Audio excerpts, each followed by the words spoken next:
Muy buenos días, seguidores de la reacción, sean bienvenidos a un nuevo desafío político. Hoy es jueves 5 de agosto y lo hemos indicado, hemos trasladado este horario de los espacios de desafío político, así como otras entregas de diálogos municipales y entregas especiales también que realiza la reacción. No solamente la política es noticia, no solamente la vida política es la que nos rige, sino que el país sigue haciendo muchas cosas en muchos frentes. Y ese horario va a ser 8 de la mañana. Hemos trasladado a las 8 de la mañana estos espacios para poder conversar con los diversos protagonistas de la vida política del país, aquellos hombres y mujeres que presentan su nombre al escrutinio de la población para ser considerados para los distintos cargos públicos que tiene nuestro país. Por eso esta mañana nos gusta tener y hemos pactado esta conversación con don Eli Feinsack Mintz. Él es el candidato presidencial del Partido Liberal Progresista, una figura conocida ya en muchos medios de comunicación, nos ha dado mucha luz para comprender distintos fenómenos económicos que le ocurren al país, cómo está el diagnóstico de la economía, de los distintos desafíos también que tiene como nación en materia económica el país, y por eso le agradecemos muchísimo que esté con nosotros esta mañana, don Eli, en este espacio de desafío político. ¿Cómo está? ¿Cómo se encuentra? Buenos días, Danilo. Muchísimas gracias por la invitación, por este espacio. Me da muchísimo gusto verte. Nos conocemos hace algunos años, desde que estabas allá por Colombia, y me alegra mucho que ahora pues tengas tu propio emprendimiento. Los emprendedores son los que impulsan a este país, y es un gusto compartir con la audiencia de la reacción. En efecto, don Eli, muchísimas gracias por calificar ese emprendimiento. Bueno, en lo personal, la palabra emprendimiento, creemos que no solamente en materia económica o de empresas hay emprendimientos, por eso queremos hacer una empresa. Esa es la finalidad también con la que ha nacido la reacción, hacer una empresa y poderle aportar también desde distinto frente a nuestro país. Esta transmisión también es compartida por 88.3, don Eli, de Radio Cultural de Tilarán, una radioemisora del ICER, y ya podemos decirlo, en octubre, cuando arranque la campaña electoral, estaremos con todas las emisoras del ICER, pudiendo transmitir a Turrialba, a Talamanca, a Upala, a Los Chiles, en un esfuerzo conjunto también por dar política, también, porque también, aunque se diga, don Eli, que esto, que la gente está quitada y todo, al final de cuentas nos mueve y nos gusta, y quién va y quién quiere, ¿no? ¿Usted cómo palpa eso de que es curioso de que meses antes la campaña aparentemente no carbura o no calienta, pero finalmente también está en la discusión, igual que si Saprissa nos goleó anoche, lo digo como nos porque soy liguista, pero el tema político es importante, también lo tenemos a flor de piel, don Eli. No, claro, Danilo. La política, yo creo que es un tema que cansa al electorado estar tirándole propaganda política durante 4 años, o los políticos que se dedican a hacer politiquería barata durante 4 años le cansan al electorado, pero ciertamente cuando se acercan las elecciones, la gente sabe que necesita informarse, que tiene que saber quiénes son, quiénes están, qué están proponiendo, porque de su voto va a depender lo que suceda en el país en los próximos 4 años.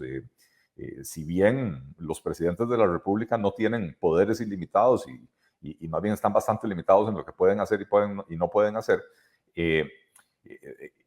el hecho de elegir a una persona a la presidencia de la República marca el rumbo del país, porque ahí se define el tipo de políticas que se van a promover, el tipo de políticas que se van a bloquear, porque el presidente, al final de cuentas, tiene poder de vetar leyes de la Asamblea Legislativa, tiene el poder de convocar en periodo de sesiones extraordinarias proyectos de ley. Entonces se nota el sesgo, digamos, del presidente de la República en esas convocatorias que se hacen. Y no solo eso, sino que en términos generales el tipo de políticas que impulsan las instituciones públicas. Entonces es lógico que el costarricense, acercándose al periodo electoral, manifieste su interés y quiera saber y quiera conocer, y me parece que este tipo de espacios le dan al ciudadano la posibilidad de tener un poco más de cercanía por la, digamos, la interacción que es posible por las redes, que pueden plantear preguntas prácticamente en vivo, y además de presentar una visión diferente, que no sea siempre la de los medios tradicionales, ¿verdad? De manera que me parece que es muy importante, y te felicito por ese enlace que estás haciendo con el ICER, me parece que dijiste algo muy importante, que los emprendimientos, y esto es algo que está ausente en la política pública costarricense, los emprendimientos deberían de ser un primer paso hacia la construcción de una empresa. En Costa Rica tendemos a ver al emprendimiento como aquello chiquitito y lo pequeño es bonito y queremos que se quede pequeñito. Un emprendimiento que se queda pequeñito no por elección de su propietario, sino porque las condiciones del país, de la economía, de las condiciones regulatorias no le permiten crecer, es un fracaso para el país, ¿verdad? Tenemos que perderle el miedo a crecer, tenemos que perderle el miedo a las empresas medianas y grandes, porque al final de cuentas, entre más grande la empresa, más empleo genera, más riqueza genera, más impuestos paga y entonces todo el mundo se beneficia. Reducimos desempleo, mejoramos la recaudación, mejoramos el nivel de ingreso de la gente y así ahí le tenemos que apuntar.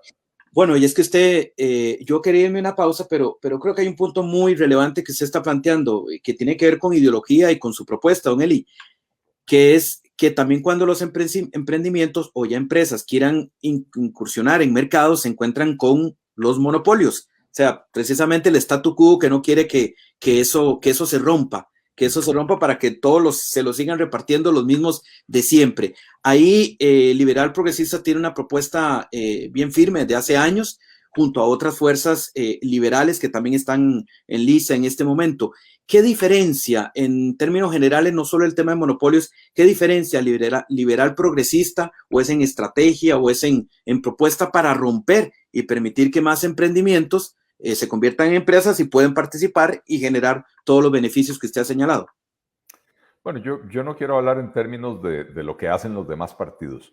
Creo que la principal diferencia, Danilo, radica en que el Partido Liberal Progresista es un partido con vocación de poder. Nosotros entendemos que si queremos lograr cambios profundos en la sociedad costarricense, tenemos que aspirar a llegar al poder y no simplemente lograr cuotas pequeñas dentro de un sistema que ya está demasiado dañado como para poder cambiarlo de esa manera. Si nosotros aspiramos a sacar 1 o 2 diputados, entonces tal vez vamos a lograr parar algún proyecto de ley de impuestos, algunas de las peores ocurrencias de los políticos tradicionales, pero con 1 o 2 diputados no se logran hacer las grandes transformaciones que el país necesita. Y en ese sentido, me parece que nuestra propuesta va más allá de un simple eslogan de no más impuestos o ese tipo de cosas, sino que nos hemos dedicado durante años a hacer propuestas sobre una amplia gama de temas, sobre cómo identificando los problemas del país y las soluciones para que esas situaciones que se dan por un hecho en Costa Rica dejen de serlo. Vos estás dando un magnífico ejemplo, la existencia de monopolios que controlan mercados. Bueno, la razón por la que las políticas públicas en Costa Rica no favorecen el crecimiento de las pymes es porque precisamente no quieren que crezcan las pymes, porque hay algún, y me da miedo utilizar la palabra empresario, porque empresario es quien sale al mercado a ofrecer un producto o un servicio en competencia y que trata de ganarse los clientes, la audiencia, etcétera, a partir de o a punta de calidad de su oferta, de su producto, de su servicio, ¿verdad? Y los que más bien tratan de mantener mercados cautivos a partir de favores que le hacen los políticos de turno, esos para mí no deberían de llamarse empresarios, ¿verdad? Preferiría decirles empresaurios. Pero bueno, existen una serie de empresarios en este país que muchos que se cobijan bajo el alero protector de políticos oportunistas que precisamente a la hora de diseñar políticas públicas, en vez de favorecer el crecimiento de las pymes, las tratan de mantener pequeñitas para que sus amigotes grandes no tengan que enfrentar la competencia. Eso se acaba en un gobierno del Partido Liberal Progresista. Muy bien, y en ese sentido no la ha puesto picando, don Eli, para abordar ciertos temas. Hay monopolios fuertes en el país que quisiéramos conocer qué van a pasar eso con un eventual gobierno de liberal progresista. También si es ese tema de ir a la Asamblea Legislativa o no, para tener una fracción fuerte, para intentar cambiar ciertas cosas. Vamos a abordarlo, son las 8:18. Esto es el desafío político. El bien que haces hoy regresa siempre mañana. Es el lema de la Junta de Protección Social, a quien agradecemos, valga decir, pues el apoyo a este proyecto periodístico, a esta empresa, porque ya también, don Eli, ya uno va viendo las situaciones que implica no solo Hacienda, no solo el INSS, no solo todo lo que implica también para poder jugar de manera formal dentro de la vida económica del país. Bueno, don Eli, usted decía el tema de los monopolios, y aquí hay buchones en nuestro país. ¿Qué va a pasar con los lácteos, por ejemplo, en un gobierno liberal progresista, que sabemos que hay una empresa, por llamar de alguna forma, que tiene carácter de cooperativa, pero hay impuestos que no paga, otros sí los paga, pero unos, y quizás los más importantes, no los paga. Y eso lo vemos también en supermercados, por ejemplo, que hay pocas opciones de dónde escoger y a precios muy altos. ¿Usted qué haría, don Eli, como eventual presidente de nuestro país? Lo primero, Danilo, es empezar por reconocer que en Costa Rica los costos de producir son muy elevados. Y entonces eso dificulta al productor local, y sobre todo en el sector agrícola, esto es importantísimo, le dificulta al productor local competir con el producto importado, ¿verdad? Cuando encima de todo usted tiene empresas que son privilegiadas con ciertos favores, por ejemplo, una exoneración de impuesto de la renta, cuando los demás tendrían que pagarlo, entonces es mucho más difícil competir. Entonces, lo primero que vamos a hacer es entrarle de lleno a la reducción de los costos de producción. ¿Cuáles costos de producción? Mire, la electricidad en Costa Rica se ha vuelto muy cara en los últimos 15 o 20 años. Los combustibles son carísimos. Tenemos en ambos casos monopolios estatales muy ineficientes, ¿verdad? Aparte de un esquema tributario, en el caso de los impuestos a los combustibles que son asesinos, ¿verdad? Pero también tenemos situaciones, por ejemplo, con los costos de la seguridad social, que le encarecen a las empresas contratar mano de obra, ¿verdad? Entonces, es uno de los principales causantes del desempleo y de la informalidad. De manera que, y otro de los temas donde tenemos problemas es el del financiamiento. El crédito en Costa Rica es muy caro. Y prácticamente toda empresa o todo emprendimiento que está iniciando necesita financiamiento, capital de trabajo o otros tipos de créditos para poder arrancar y para poder crecer. Entonces, como vemos, son factores que afectan a cualquier productor, grande, pequeño, cooperativa, empresa privada, no importa, o sea, agrícola, industrial, comercial, todo el mundo necesita crédito, todo el mundo necesita personal, prácticamente todo el mundo usa electricidad. Los combustibles son esenciales para llevar el producto de donde se produce al mercado o al supermercado o al centro de distribución. ¿Qué diagnóstico, don Eli, ha hecho usted del sistema de banca para el desarrollo? Que tuvo una reforma. Bueno, ese es otro caso, Danilo, de esas políticas públicas que se hacen en Costa Rica a propósito para que no funcionen. Desde el momento en que usted le entrega la potestad de definir quién recibe un crédito de banca para el desarrollo a un banco comercial, y en este caso son bancos estatales, pero no importa si son estatales o privados, el banco comercial lo motiva el fin de lucro y está bien. Yo como liberal defiendo que las empresas busquen maximizar sus utilidades, ¿verdad? Pero si usted tiene un programa, una política pública que es de interés social, no puede dejarla en manos de alguien que lo que está buscando es maximizar el lucro, porque el banco, cuando usted llega al Banco de Costa Rica, al Banco Nacional, a pedir un crédito para el desarrollo, de banca para el desarrollo, perdón, si ellos ven que usted tiene capacidad de pago, inmediatamente lo tratan de trasladar a un crédito comercial, porque en el crédito comercial el banco tiene márgenes de ganancia muy altos, en el crédito de banca para el desarrollo no, ¿verdad? Entonces el incentivo para quien canaliza esos fondos es para que usted no reciba esos fondos, sino para que usted pague un crédito más caro. Y si usted no es sujeto de crédito para un crédito comercial, entonces al banco comercial, llámese Nacional, llámese Costa Rica, no le interesa darle a usted un crédito, aunque sea para banca para el desarrollo, porque le aplican los mismos criterios que le aplican como si fuera un crédito comercial. Entonces le piden una garantía hipotecaria, le piden estados financieros, flujos de caja que demuestren que usted tiene los ingresos para pagar. Pero si usted está empezando un emprendimiento, ¿cómo va a demostrar que usted tiene el dinero para pagar ese crédito, verdad? ¿Qué grado de riesgo tiene que asumir el sistema o cómo lo ve usted para facilidad de nuevos proyectos? Bueno, como funciona en los países donde funciona bien la banca para el desarrollo, se utilizan canales diferentes para distribuir los recursos. En primer lugar, se necesita mayor cercanía a donde están los productores, porque como no hay el mismo nivel de garantías que en un crédito comercial, es muy importante conocer al prestatario, a la persona que va a recibir ese crédito, conocer su reputación, conocer que es una persona ordenada, conocer que es una persona responsable. Y entonces, los sistemas de banca para el desarrollo que funcionan, usualmente se canalizan por medio de otros canales, por ejemplo, cooperativas de ahorro y crédito, juntas de crédito cantonales o distritales, etcétera, donde conocen bien a la persona que va a recibir el crédito y entonces dicen, sí, esta persona es ordenada, esta persona tiene una trayectoria intachable, es responsable, etcétera, y entonces son créditos pequeños, vamos a darle el crédito asumiendo un riesgo que es un riesgo mayor que el de la banca comercial, ¿verdad? Pero así es como funciona, donde funciona. Me aprovecho de este tema que estamos, don Eli, para preguntarle, Israel, por ejemplo, que es un país de emprendedores, Startup Nation, entiendo que es reconocido así en muchos ámbitos. En este ámbito, ¿qué y en otros, qué nos debe enseñar una nación como esa a Costa Rica? Hoy cuando estamos, además, con la comunidad judía importante aquí en nuestro país, pero en este tema, para levantar el emprendimiento y levantar todo esto, ¿qué nos debe enseñar una nación como esa a Costa Rica?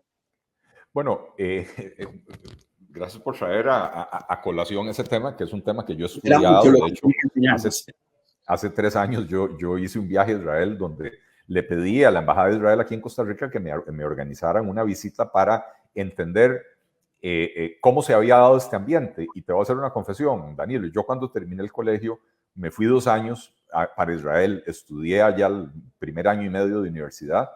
Y era un país completamente diferente, era un país proteccionista, con gobiernos de corte socialdemócrata tirando a socialista, donde todo lo resolvía el Estado, mal resuelto, pero lo resolvía. Y no se vislumbraba ese Startup Nation en lo que se ha convertido Israel hoy en día, ¿verdad? Donde la gente se vale por sí misma, todo el mundo busca ver cómo inventa algo, innova algo para crearse su propio emprendimiento. Entonces, la primera lección que yo aprendí es, a la gente hay que darle libertad, pero también responsabilidad. La gente tiene que saber que es su responsabilidad valerse por sí misma y velar por su familia, en vez de estar con la mano así esperando a que el gobierno le llegue a regalar algo. Lo segundo es que hay que perderle el miedo a lo grande. Los startups en Israel no nacen para quedarse pequeños. Nacen con la esperanza de crecer. Y hoy por hoy, la principal fuente de inversión extranjera directa en Israel ya no son las grandes empresas que llegan a establecer fábricas enormes o centros de investigación y desarrollo, que también lo hacen, ¿verdad? Porque empresas como la Ford, por ejemplo, toda la investigación que hace la Ford, la empresa de vehículos americana, toda la investigación que hace acerca de vehículos autónomos, tiene su corazón en Israel. De hecho, ellos tienen centros de investigación en Estados Unidos que son supervisados desde Israel, ¿verdad? Pero la principal fuente de inversión extranjera directa que tiene Israel hoy en día es estas empresas extranjeras que vienen a comprar a los emprendimientos israelíes que tienen éxito. Y entonces, una persona que empieza hoy un negocio recibe ayuda del Estado, recibe créditos en condiciones especiales para este tipo de emprendimientos. Si logra tener éxito, su objetivo no es quedarse con 5 empleados e ingresos de $100,000 al año, no.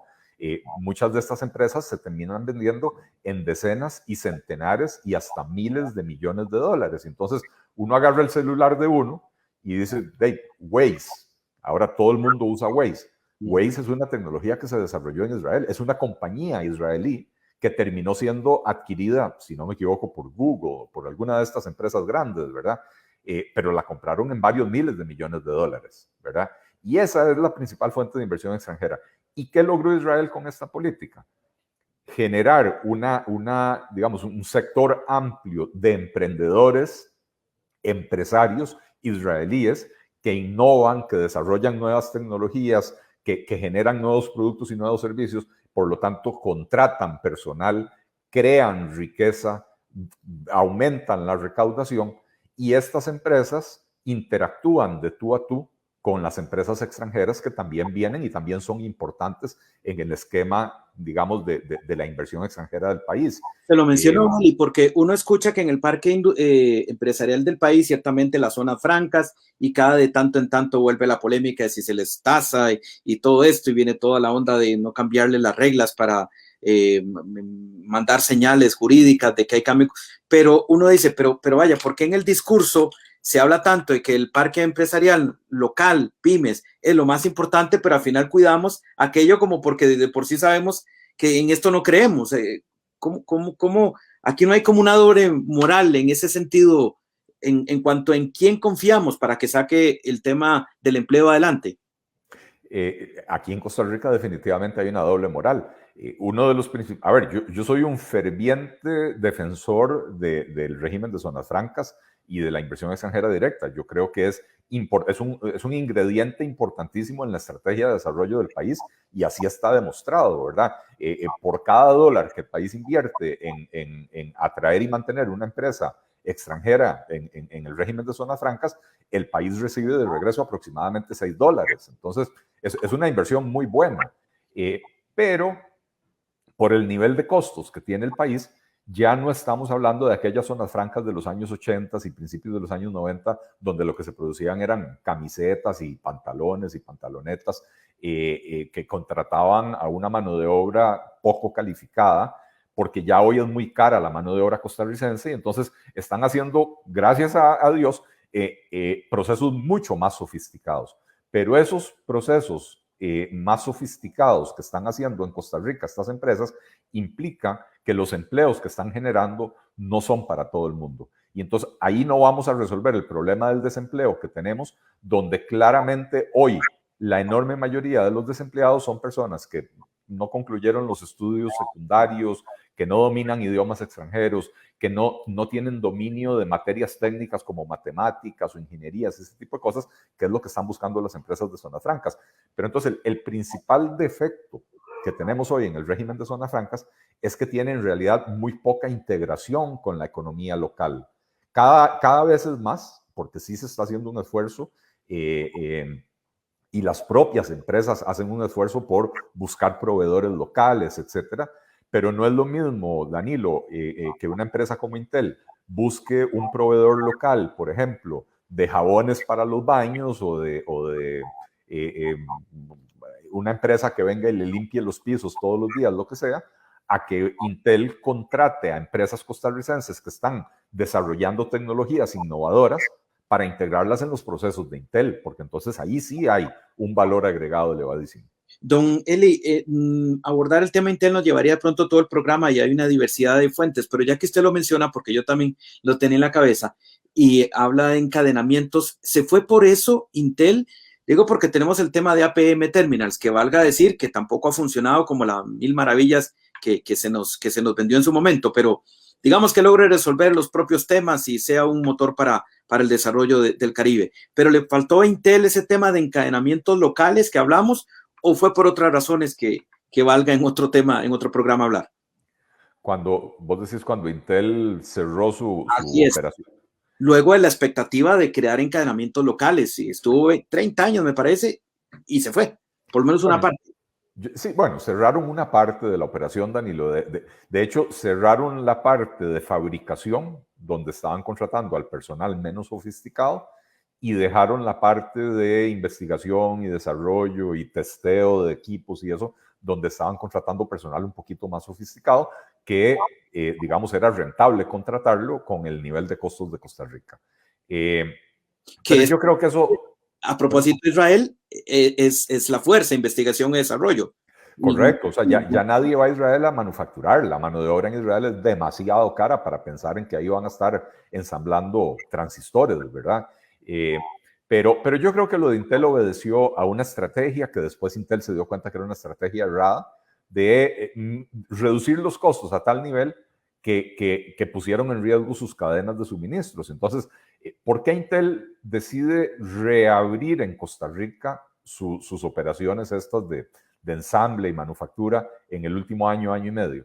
porque la pandemia les desnudó una estrategia que habían seguido, y no solo Intel, sino muchísimas empresas, en la búsqueda de disminuir los costos a los mínimos posibles. Fueron a poner todos los huevos en una canasta, que era la canasta del Oriente Lejano, ¿verdad? Más que todo China.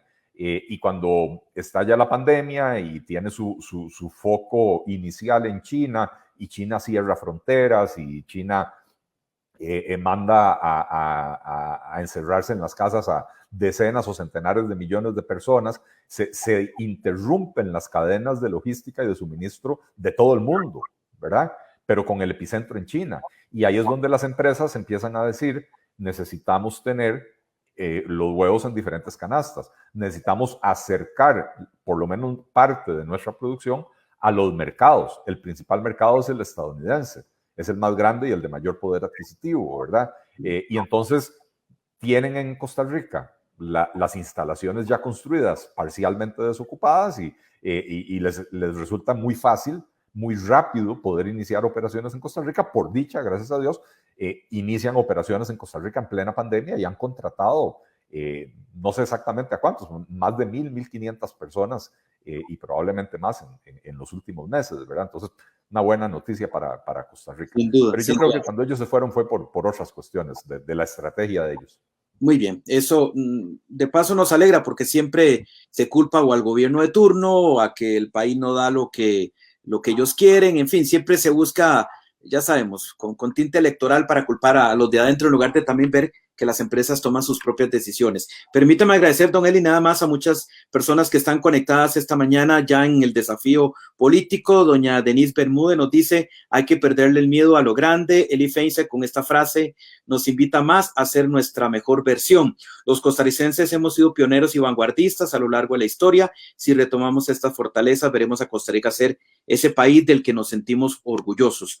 Nos dice, excelente programa, gracias Joana, la gente no se educa porque no quiere, fácil de entender.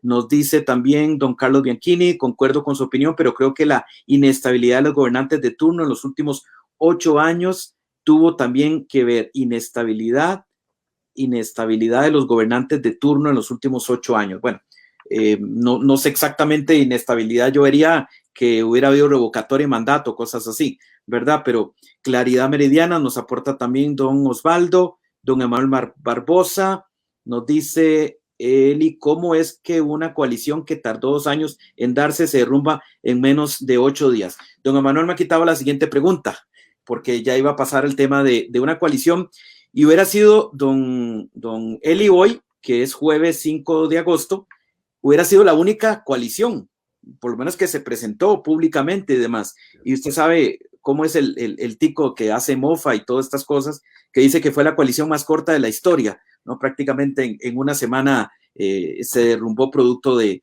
presuntos cuestionamientos. En esto hay que tener mucho cuidado, ni siquiera cuestionamientos, revelaciones que se han dado en la prensa. Pero fue así, se derrumbó, don Eli, algo que había tardado 2 años en construirse con la agrupación de don Mario Redondo. Bueno, es evidente que hoy el Partido Liberal Progresista está participando por su propia cuenta. En el proceso de construcción de la coalición logramos algo muy importante, que fue atraer a una cantidad muy importante de personas, líderes cada uno en sus campos, ¿verdad? Profesionales, expertos en todas las áreas del quehacer humano, que se sintieron atraídos por la idea de la coalición y que nos ayudaron a construir la propuesta de gobierno de lo que sería la coalición.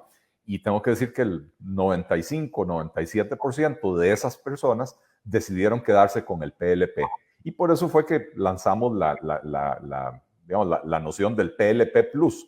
No es simplemente el Partido Liberal Progresista, sino que el Partido Liberal Progresista, que ha logrado atraer a sectores importantes de la sociedad que o son apolíticos o eran apolíticos o tal vez en el pasado estuvieron en algún partido político, pero que habían dejado de militar porque se daban cuenta que los partidos tradicionales ya no eran la solución para el país.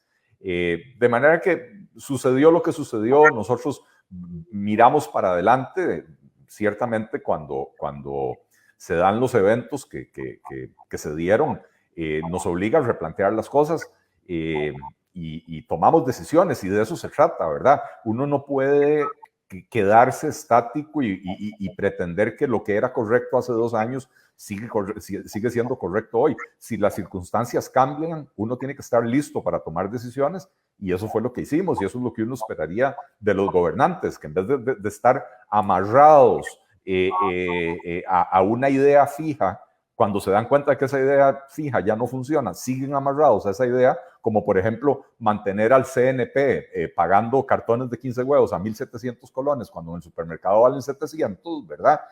Amarrarse a ideas fijas es un error y entonces lo que hay que hacer es evolucionar y el PLP Plus es esa evolución, es esa respuesta que le damos nosotros a ese 87% del electorado costarricense que las encuestas están identificando como que no quieren tener nada que ver con ninguno de los partidos políticos tradicionales. Ahí precisamente doña Joana pues nos dice algo, pues felicitando la decisión que se dio, el paso que se dio, un candidato que tuvo la valentía de poner un alto temprano, no como otros partidos ya condenados por estafa y se jactan de morales y se creen todavía elegibles. Ahora, don Eli, en esto queda la puerta abierta, no sé llamarlo una reunificación o cosas así, porque repito, este país también, usted ha visto, don Eli, ha quedado judicialmente muy golpeado, se dan terremotos, a los 2, 3, 4, 5 años pasan cosas, se caen en estrados judiciales y entran dentro de aquello también que llaman en Europa juicios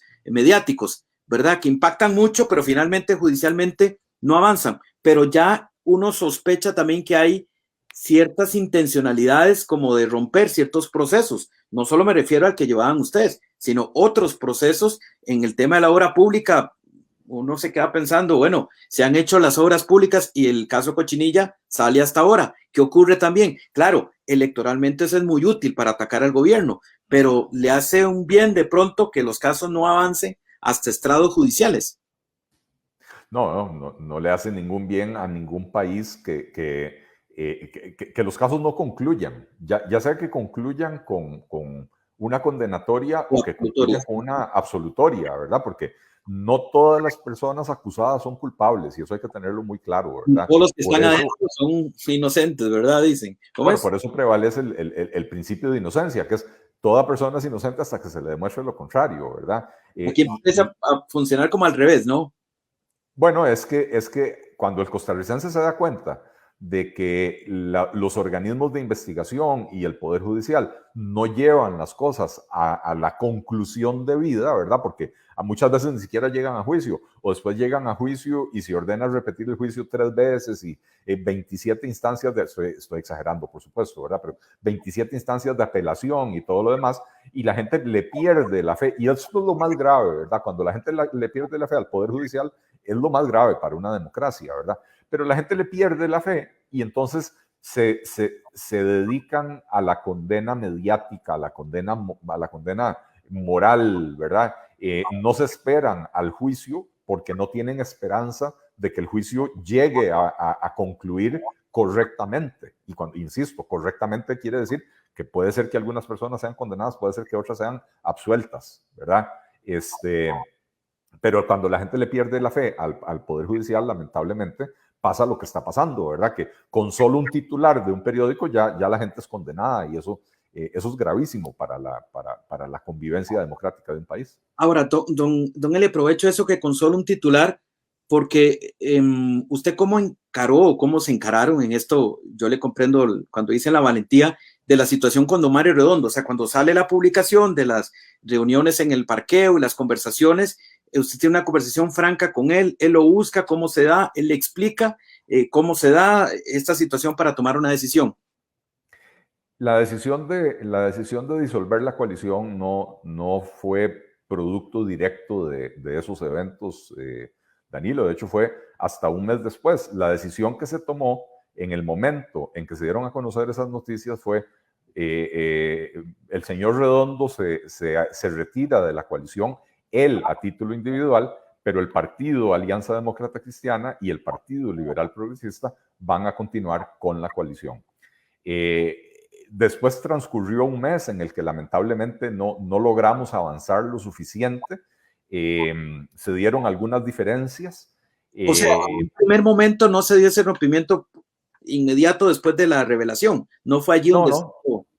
No, de ninguna manera. No fue. O sea, usted puede ver los eventos, usted puede buscar en las noticias y en las redes sociales y darse cuenta de que la ruptura de la coalición se dio hasta más o menos un mes después.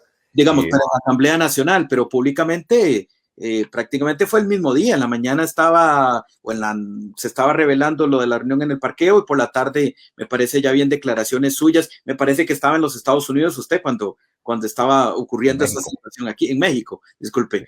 Y por lo menos se estaba adelantando la decisión que después en la Asamblea se iba a decidir. No.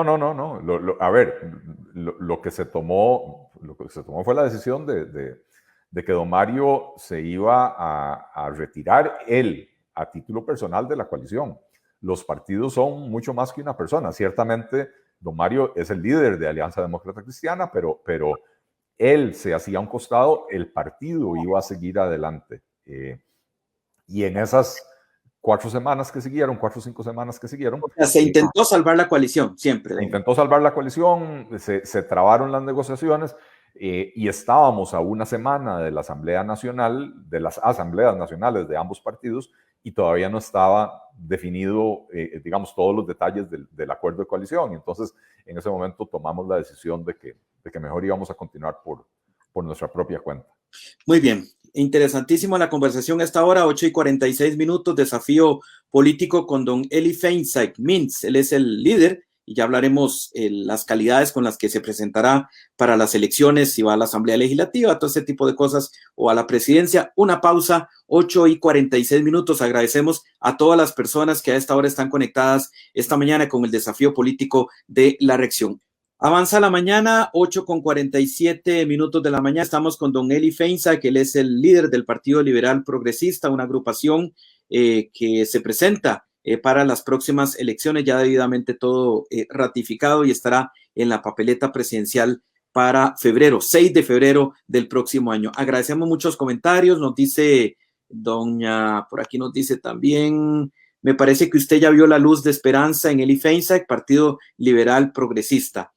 Nos dice don Johnny Vázquez, se nota que este partido no hace las cosas a la carrera, se tomaron el tiempo para tomar la mejor decisión. Si así lo hacen a lo interno a nivel de país, nos muestra una gran calidad política a futuro.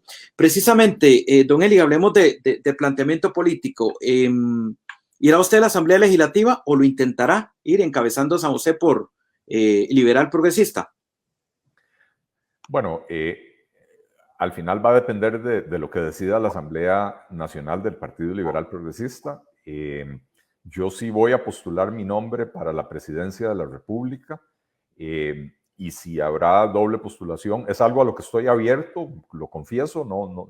Yo creo que todo líder político que se postula a la presidencia debería ir en doble postulación, de manera que si no gana las elecciones, lleve sus ideas a la Asamblea Legislativa, pero también lleve su liderazgo a la Asamblea Legislativa para que quien resulte electo presidente de la República sepa con quién se tiene que sentar a negociar, porque lo peor que puede pasar, y ha pasado en los últimos 3 o 4 periodos presidenciales, es que se diluyen los liderazgos en la Asamblea una vez que desaparece el candidato de la escena, ¿verdad? Y entonces muchas veces no se sabe ni con quién se sientan a negociar.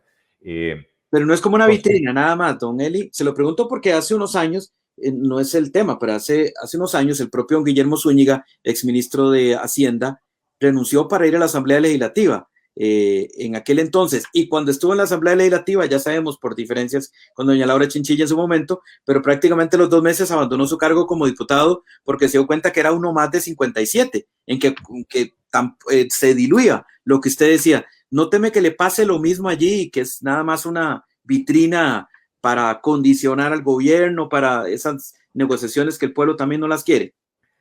La Asamblea Legislativa es la principal institución de la democracia, por eso se le dice el primer poder de la República. Quien a los 2 meses se retira de la Asamblea Legislativa porque es uno más de 57 es una persona que a la hora de aspirar no se sentó a pensar en para qué quería aspirar. ¿Para qué quiere uno llegar a la Asamblea Legislativa? Yo me estoy postulando para la presidencia de la República. Si el electorado costarricense me favorece y espero que me permitan hacerme acompañar de una fracción legislativa importante para que podamos llevar adelante las transformaciones que el país necesita, eso será lo que hagamos.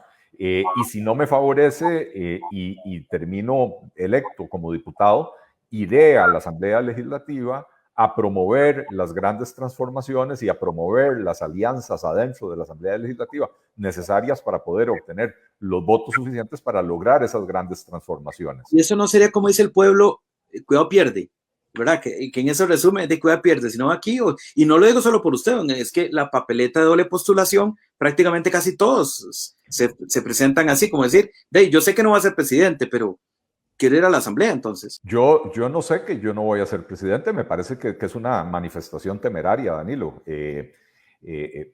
Hoy hace 4 años, estamos al 5 de agosto, hoy hace 4 años, usted sabía quién, bueno, usted sí, porque usted es periodista y le da seguimiento a los eventos del gobierno, pero ¿quién sabía quién era Carlos Alvarado? Hoy hace 8 años, el 5 de agosto del 2013, ¿quién sabía quién era Luis Guillermo Solís? Nadie. Y sin embargo, los dos resultaron electos presidentes de la República, ¿verdad? Entonces, ¿será que todos ahora piensan que por eso pueden ser presidentes? Le digo, o sea, porque el mismo argumento se lo he escuchado a todos. Como Danilo, que eso yo tengo, ¿sabes? Crea que puede ser presidente. Yo tengo 6, 7 años de estar constantemente presente. Vos lo dijiste en la introducción del programa, 6, 7 años de estar constantemente presente en los medios de comunicación, exponiendo ideas, explicando la problemática del país, desnudando los contubernios que tradicionalmente hacen los políticos de siempre, planteando las soluciones que el país necesita con valentía, sin complejos. Y entonces, bueno, yo no soy uno más. Habrá algunos que piensan así como lo dijiste. Yo no soy uno más. Yo soy una persona que el costarricense puede sentarse a estudiar y darse cuenta que llevo muchos años haciendo las propuestas, pensando en cómo resolver los problemas del país y atreviéndome a plantear esas soluciones, y ahora decido llevarlo a la papeleta presidencial con la convicción de que se puede ganar y con la convicción de que este país tiene los medios y la reserva moral suficiente para hacer esas grandes transformaciones que el país necesita. Lo he dicho y lo he dicho múltiples veces. El presidente de la República en Costa Rica tiene poderes que los últimos presidentes no se han atrevido a usar por miedosos o porque no saben ni siquiera para qué aspiraron a la presidencia de la República, ¿verdad? Y le voy a dar un ejemplo, Danilo.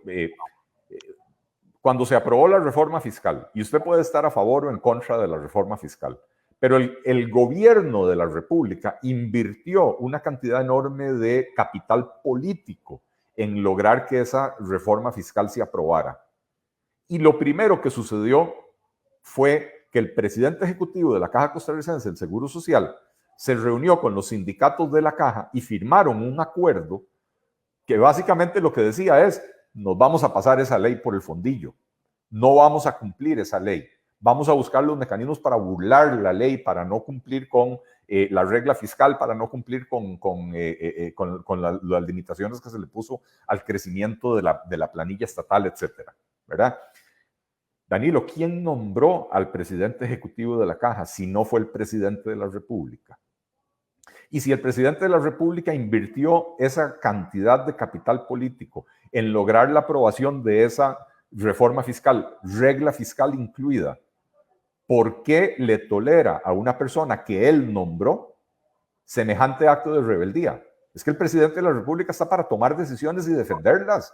Y si uno de sus subalternos se le revela contra la decisión, en ese momento era el principal proyecto del gobierno, y uno de sus subalternos se le revela contra esa decisión, lo lógico es que el presidente de la República levante el teléfono y le diga: mire, se me olvidó cómo se llama, Macaya, don Román, muchas gracias por sus servicios, espero que tenga una feliz Navidad, espero que se pueda comer el tamalito con Figueres, todo lo que usted quiera, pero en mi gobierno no. Usted le está llevando la contraria a la principal política que ha promovido este gobierno. Ahora, don Eli, permítame ser un instante ingenuo, porque eso no solo le pasa, digamos, asumiéndole el caso como usted lo describe, por supuesto que lo recuerdo, pero prácticamente no hay gobierno que no actúe distinto a eso. Por falta de convicción, porque usted llegará con su gente, con sus amigos, y no actuará igual. porque su gente que ahora está en PLP Plus es parte de la gente que usted colocará eventualmente en un equipo de gobierno y no, o donantes de campaña. Y usted los quitará así nomás, o porque ahí podría estar la explicación de digo yo. Lo primero que yo le digo a cualquier persona que ofrece ayudar en el partido, de la forma en que sea, ofrece ayudar en organización territorial, ofrece ayudar en elaborar propuestas de gobierno, ofrece ayudar con aportes financieros, aquí todo viene sin compromisos de ninguna naturaleza. Aquí en el PLP nosotros no aceptamos que usted me condicione esa ayuda. El que llega y dice, yo le ayudo por ejemplo, con la propuesta económica, pero usted me pone a mí de ministro de Hacienda, muchas gracias, señora. Hay otros 29 partidos políticos que probablemente pueden usar sus servicios. Que esos condicionamientos nunca se escriben, don Eli. No, ni se escriben, pero no se escriben, pero se hablan. Y se ejercen.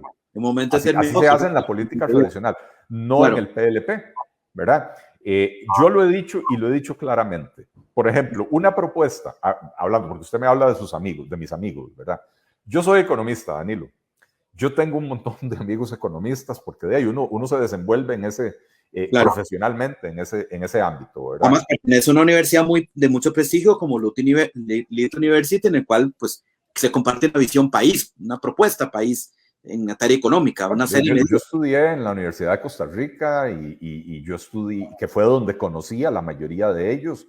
Yo estudié una maestría en la Universidad Interamericana de Puerto Rico. Yo estudié otra maestría en Economía de las Políticas Públicas en la Universidad de Illinois. Y a lo largo de mi carrera profesional he conocido a un montón de gente, colegas y de otras profesiones.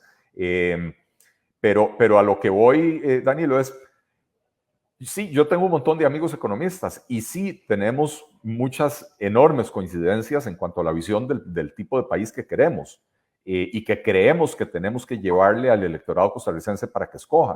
Sin embargo, una propuesta de gobierno, no te escuché, pero una propuesta de gobierno que nosotros llevamos es fusionar los ministerios de Hacienda, de Planificación Económica y la parte de Economía del MEIC en una sola entidad, un solo Ministerio de Economía, donde el ministro o ministra sea el responsable de la política económica. Nos evitamos el problema ese de la coordinación del equipo económico, ¿verdad? Pero eso yo siempre digo, y lo digo en broma, mire, yo en vez de fusionar a los ministerios económicos, debería de proponer crear 7. Porque si yo creo 7 ministerios económicos, entre 7 ministros y 14 o 20 viceministros, coloco a todos mis amigos.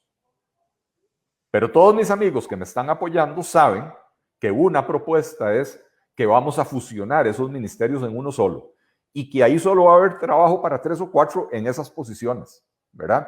Y entonces los que están sabiendo eso y saben que no pueden exigir y no pueden condicionar su apoyo a que alguien les dé un trabajo.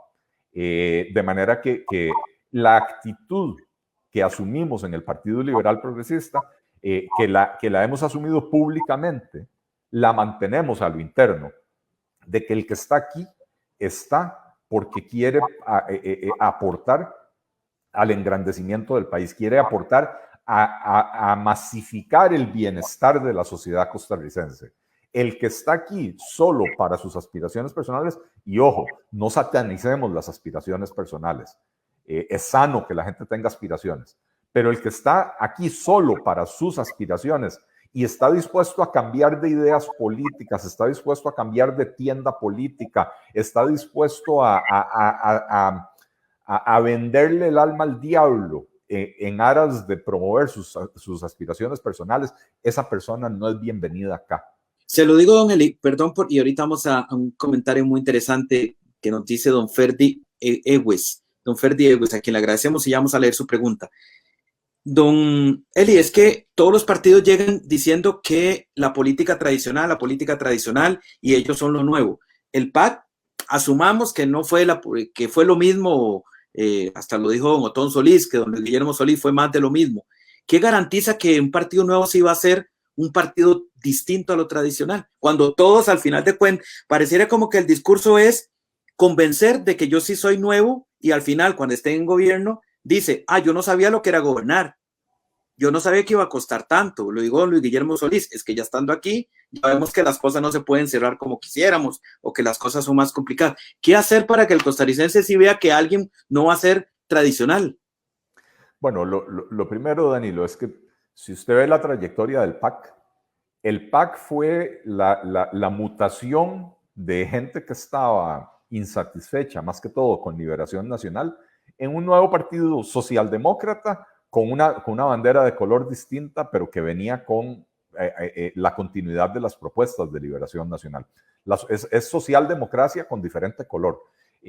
Incluso la gente que le dio la fundación al PAC es la gente que dentro de Liberación Nacional quería regresar al pasado, es decir, quería profundizar el modelo estatista, interventor, del Estado todopoderoso, donde cada vez se le van cerrando espacios al sector productivo costarricense. Por ejemplo, Alberto y lo han logrado muy bien el gobierno. Por ejemplo, con todo respeto, guardando la figura de un Alberto Cañas, está, por ejemplo, pensando usted, o en Otón Solís. Yo estaba pensando en Otón Solís, pero por supuesto don Alberto Cañas y todos ellos. Pero Danilo, usted sabe... Salió de la Unidad Social Cristiana, don Eli. Usted salió de la Unidad Social Cristiana hace muchos años también. Entonces, sí, aquí todos tenemos nuestro pasado o hemos estado... Yo no satanizo el pasado político de nadie. En este país, cualquier persona que tenga más de 45 años, 40 años, tiene un pasado político y eso está bien. Y mire, yo en mi equipo cuento con gente de varios partidos, o sea, gente que estuvo en varios partidos y que dejaron de estar en esos partidos porque dejaron de creer en ellos. Pero mire, don Fabián Bolio, que es de extracción netamente liberacionista, uno de mis principales asesores en materia ambiental es don José Dengo Garrón, vea los apellidos de rancio abolengo liberacionista, de la misma manera que hay mucha gente que tuvo su pasado también en la Unidad Social Cristiana. Aquí estamos no por las pertenencias políticas, aquí estamos por las ideas que se quieren promover. Si estamos claros que tenemos que ponerle un límite al crecimiento del gasto público, tenemos que reformar profundamente el Estado costarricense para que se convierta en un promotor y en un agilizador y no en un obstáculo como se ha convertido hoy en día, entonces estamos claros, eso es lo que queremos promover en el Partido Liberal Progresista. A diferencia de don Luis Guillermo Solís, que se dedicó toda la campaña y toda la presidencia a sacar la lengua en las fotos y hacer ese tipo de cosas, usted se da cuenta de una cosa, don Danilo. Don Luis Guillermo Solís, después de ganar la segunda ronda a principios de abril del 2014, por primera vez se sentó a pensar cómo iba a conformar su gabinete. Y usted lo recordará como periodista, porque le dieron la cobertura. Hacían a veces hasta 2 conferencias de prensa al día, y en una anunciaban 2 ministros y un presidente ejecutivo, y en la otra anunciaban 5 viceministros y un ministro, y así se fueron. Y cuando empezó el 8 de mayo todavía no había terminado de conformar su gabinete. Él había dicho específicamente que a Mariano Figueres, es más, había dicho que iba a cerrar la DIS y que a Mariano Figueres no le iba a dar trabajo en el gobierno. Entonces, no solo no cerró la DIS, sino que puso a Mariano Figueres a dirigir la DIS. Bueno, es él que dijo que iba a cerrar. Es que vuelvo al tema, don Eli. Desde la oposición uno escucha la congruencia. No, perdón.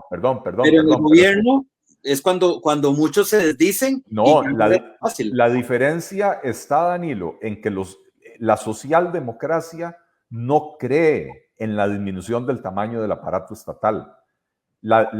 Y ahí tienen al principal candidato del principal partido socialdemócrata de oposición diciendo, este no es el momento para tocar las instituciones públicas, no es el momento para cerrar instituciones públicas.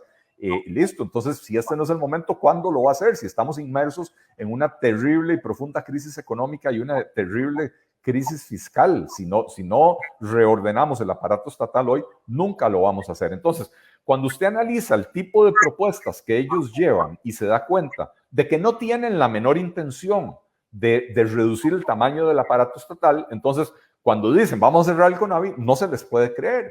Y en cambio, usted analiza la trayectoria política, en este caso mía, y se da cuenta de que siempre he propuesto abiertamente, y lo he dicho hasta la saciedad, y existen enormes cantidades de pruebas y evidencias, digamos, en el récord público para que después me lo puedan venir a echar en cara, Don de Eli, que siempre he hablado de disminuir el tamaño del aparato estatal y que mis propuestas son específicas. Vamos a crear el Ministerio de Economía fusionando el de Hacienda, el de Planificación Económica y el de Economía. Vamos a crear el Ministerio de la Producción fusionando el Ministerio de Agricultura, el Ministerio de Industria y Comercio, el INCOPESCA, el ICT, etcétera. Todas las entidades que tienen que ver con actividad productiva. Ahí están las propuestas. Pero además, Danilo, pero don Eli, el equipo que lo he mostrado. En oposición es muy cómodo proponerlo.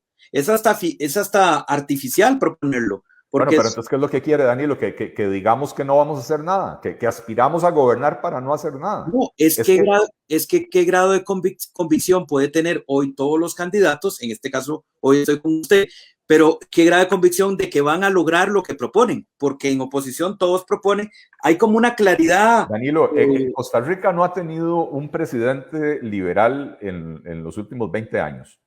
De hecho, el periodo liberal de la historia de Costa Rica se terminó en la tercera década del siglo XX, o sea, hace ya prácticamente 100 años, ¿verdad? Y entonces, cuando usted está eligiendo a partidos estatistas, uno tras otro, tras otro, tras otro, usted no le puede creer a ellos cuando ellos les dicen que tienen un celo reformista. Si las únicas reformas que nacen de los socialdemócratas y de los socialcristianos es crear más instituciones, y cuando hay una institución que no funciona y reconocen que no funciona, lo que hacen es cambiarle el nombre, y entonces el Instituto de Tierras y Colonización se convierte en el Instituto de Desarrollo Agrario, y cuando ya deja de funcionar se transforma en el Instituto de Desarrollo Rural, y sigue siendo la misma mona con diferente vestido, ¿verdad? Y entonces, cuando le dicen vamos a racionalizar el gasto público, pero lo que están haciendo es creando instituciones a diestra y siniestra, agencia espacial en media crisis fiscal, etcétera. Pero don Ali, bueno, usted tiene que entender, Danilo, que los estatistas no le van a dar a usted una leche reformista. Los estatistas lo único que le van a hacer, no lo que le van a proponer, mentir es muy fácil. Lo único que le van a ofrecer, Danilo, es le van a ofrecer mentiras, pero lo único que van a hacer es hacer crecer el aparato estatal. Los liberales lo venimos gritando a los cuatro vientos desde hace muchos años. No hemos tenido la oportunidad, no hemos sabido vendérselo al público costarricense. Hay que hacer un mea culpa también. Pero los liberales lo venimos diciendo con absoluta convicción. Eli, pero cuando tengamos la oportunidad lo vamos a demostrar. Lo que pasa es que el país ha dado oportunidad también a los partidos liberales. Por ejemplo, el Movimiento Libertario le dio 4 diputados, que al final se fueron todos prácticamente. Un candidato de 4 o 5 veces que ha aspirado a la presidencia, ahora vuelve con, no quiero hablar de ese partido, ahorita vamos a ver si se inscribe o no se inscribe, y al final lo que hicieron es un recambio de quién fue su líder original, y ahora vuelve por la presidencia y por una diputación por Cartago, pero y le digo esto porque usted como economista también, con tantos partidos políticos, pareciera que es ponérsela fácil a los partidos estatistas, porque usted sabe que entre más partidos políticos haya, finalmente se atomiza esto, y a quien le sirve es a los 2 o 3 que van encabezando las encuestas, que posiblemente sean estatistas. ¿No le hacen el juego también a esos partidos estatistas? Bueno, Danilo, el Partido Liberal Progresista se fundó hace 5 años, cuando el movimiento libertario venía en franco declive, había sido condenado por estafa. No, en ese momento todavía no había sido condenado, pero ya estaba en medio juicio y era evidente lo que iba a suceder. Y lo fundamos personas que nunca nos sentimos representadas por el movimiento libertario. Yo nunca fui miembro de ese partido.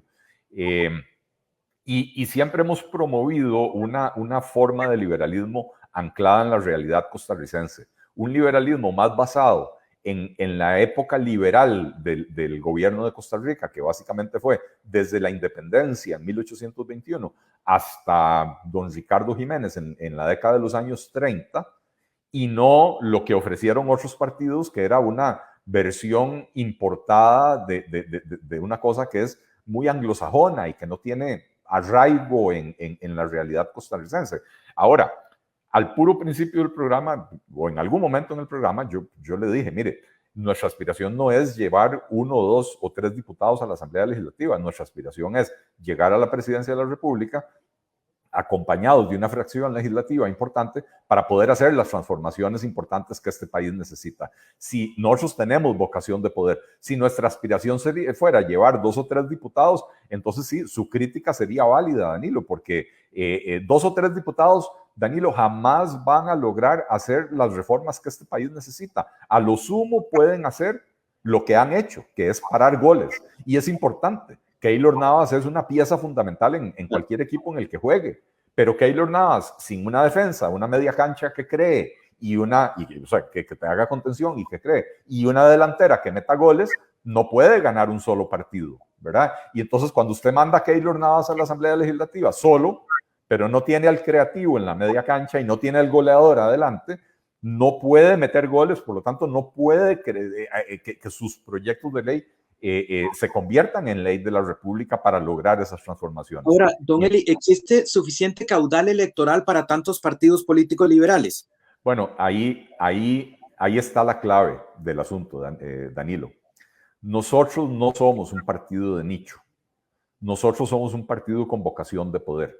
Nosotros estamos en la tarea de explicarle al electorado costarricense que se necesitan este tipo de reformas que estamos proponiendo, no porque la gente sea liberal o no sea liberal, es lo que el país necesita. El país no puede seguir con CNPs que le cobran a las escuelas el cartón de huevos de 15 huevos a 1.700 colones cuando en el supermercado vale 700 colones. Entonces, no importa si usted es liberal o no, si usted tiene a sus chiquitos en la escuela o si usted paga impuestos en este país, no tiene por qué aceptar esos abusos. Y entonces, nuestro partido busca convencer a un sector amplio del electorado costarricense. Nosotros no estamos compitiendo en el nicho. Es como, mire, es como que usted tenga un yate y salga de pesca en el lago de la Sabana, cuando, si usted tiene un yate, mejor sale de pesca en el Océano Pacífico, ¿verdad? Nosotros estamos saliendo a pescar en el Océano Pacífico, es decir, donde está el grueso del electorado costarricense. Porque además los liberales creemos en la competencia, Danilo. Claro, claro. Bienvenida a la competencia. Yo estoy feliz de que haya otros partidos liberales. Pero creo que en el mercado electoral, el que tenga la mejor propuesta será el que resulte ganador. Claro. Y estoy seguro de que va a ser el PLP Plus el que va a lograr ganar esa competencia. Y enhorabuena. Ya prácticamente usted me ha ido señalando algunos aspectos de esto, don Eli, a quien tenemos en Desafío Político esta mañana. Muchas personas están conectadas, gracias a Dios, y también comentarios que nos hacen aquí don Rodolfo Vargas. La maquinaria infernal del PAC se prepara para nuevamente polarizar el país. Eso me da pie para la pregunta, porque hoy en el contexto actual liberal progresista, ya sabemos que liberal, pues es un término, usted lo ha dicho, económico, ¿verdad? De forma de organización del Estado, o no Estado, más bien, forma de organización del mercado, todo ese tipo de... No, del Estado, por supuesto que sí. Bueno, ahí le pido, si usted me dice, ¿qué rol le daría al Estado? Ya usted me está diciendo cada vez más pequeño, pero ¿en qué es liberal y en qué es progresista? Porque hoy progresista refiere a otras cosas, don Eli, que nos conduce a lo que está diciendo aquí don Rodolfo de polarizar todos los temas de, inclusive, que lo que quiero preguntarle, lo del petróleo, temas ambientales, todo este tema de la propuesta del gas natural. ¿En qué es liberal y en qué es progresista? ¿No es contradictorio en este contexto actual? No tiene nada de contradictorio, porque la referencia no es a la prostitución del término progresista que ha hecho la izquierda en los últimos años. Y lo ha logrado, aparentemente, porque lo ha logrado, sí. Bueno, el progresismo es una escuela política que busca el mayor bienestar para la mayoría. Y el liberalismo es otra escuela política que busca el bienestar de la mayoría por medio de la libertad, de la promoción de la libertad.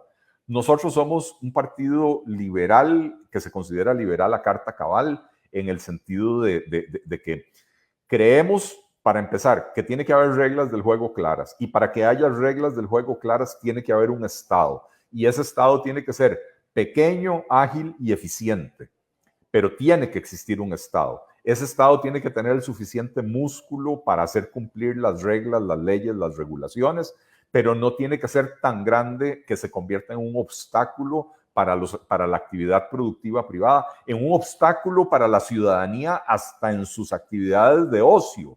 Vea cuando ya le empiezan a poner multas a la gente por andar un rack de bicicletas en el carro y todo ese tipo de cosas, porque el Estado se ha vuelto demasiado grande y se está metiendo en cosas en las que no debería estar metido. Pero entonces, en primer lugar, creemos que tiene que haber reglas claras. Eso es un principio liberal básico. Tiene que haber reglas claras. No es ley de la selva. Es una competencia, un mercado competitivo dentro de un marco legal que esté claro y que sea fácil y posible de cumplir, ¿verdad? ¿He escuchado hasta ahora, don Eli? Perdón, porque usted lo decía hace un ratito y me llamó mucho la atención, que un poco el discurso liberal de los últimos años ha sido a tener derechos, pero no a tener responsabilidades. Bueno, ese no ha sido el discurso liberal nunca. Habrá sido libertario, habrá sido de otras tendencias. El liberalismo entiende y propone, y es una de las razones por las cuales no tiene éxito político, porque el liberalismo entiende que de la mano de la libertad va la responsabilidad. Y entonces, ¿por qué no tenemos éxito político? Porque al final de cuentas, yo no le voy a ir a ofrecer al electorado costarricense que voy a crear 1 millón de empleos. El presidente de la República no crea ningún empleo, a menos de que haga crecer el aparato estatal. Entonces, un liberal no puede hacer una propuesta así de irresponsable, ¿verdad? De populista. Entonces, Danilo, yo lo que le ofrezco a la gente es que vamos a crear las condiciones para que si usted quiere emprender, pueda tener éxito.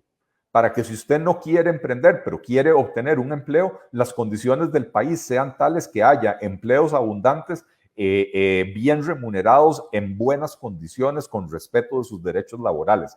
Pero para que haya eso, tiene que haber una economía dinámica, tiene que haber un respeto y una promoción del emprendimiento y de la empresariedad para que se generen esos empleos, ¿verdad? Entonces yo lo que le estoy diciendo es a la gente, yo voy a crear las oportunidades para que usted tenga que trabajar.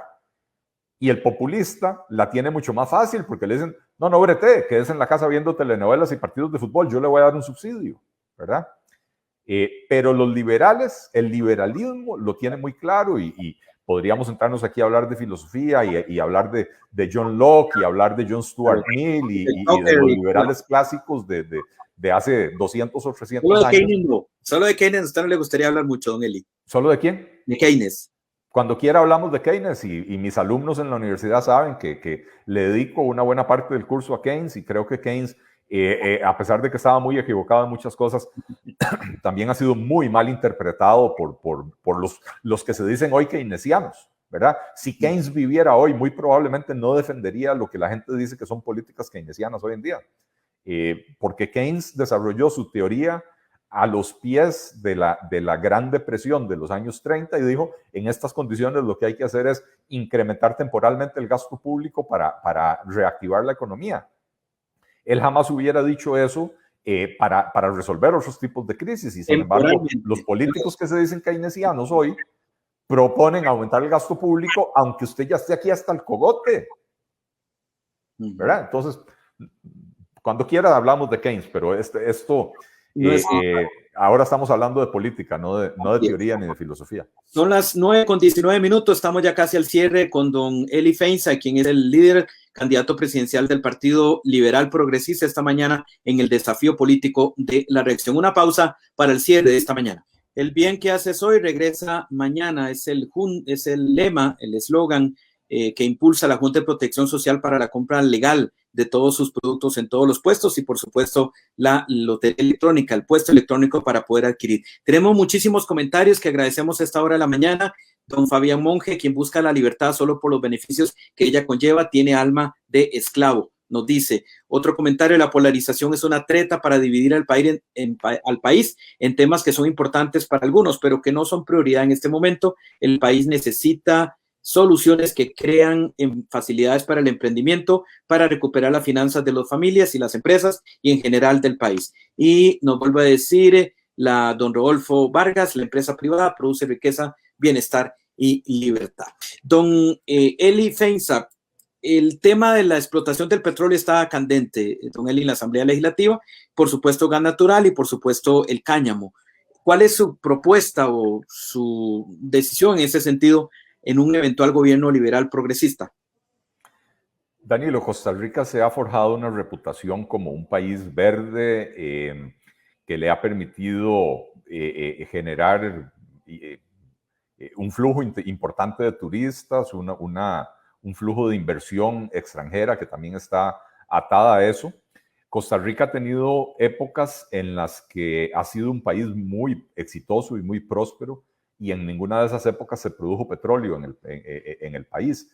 De manera que vamos a respetar esa tradición costarricense. Las personas creen que si de pronto empezamos a producir petróleo, o empezamos a producir cáñamo o lo que sea, que esa es la solución para la reactivación de la economía. No, a ver, nosotros creemos que hay que darle libertad a las personas. Estamos a favor totalmente de la legalización del cáñamo. No tiene ningún sentido tener esa prohibición, ¿verdad? Pero sí creemos que el modelo de desarrollo que ha seguido Costa Rica ha sido un modelo verde que respeta el medio ambiente, respeta la naturaleza. El petróleo es un bien que va en decadencia, que probablemente desaparecerá en los próximos 30, 40 años, y no tiene mucho sentido ahora destruir nuestra riqueza natural para aprovechar apenas la colita de ese mercado, porque en lo que se desarrolla pasan 15 años, ¿verdad? Y las experiencias en Latinoamérica, yo sé que hay países, y yo lo he dicho, países como Noruega y otros donde se hace la explotación petrolera de manera muy responsable, pero la experiencia en Latinoamérica ha sido bastante negativa. Don Eli, usted no le puede dar la espalda, no le ha dado la espalda a temas que han puesto un poco al sistema bancario también de rodillas, como es las criptomonedas y las Bitcoin. Aquí tenemos algunos ya cajeros automáticos. Bueno, perdón, en la pregunta anterior hablamos de petróleo, hablamos de cáñamo y hablamos de gas natural, ¿verdad? Me quedó pendiente. Usted se refería a gas natural, que no sé si lo corté.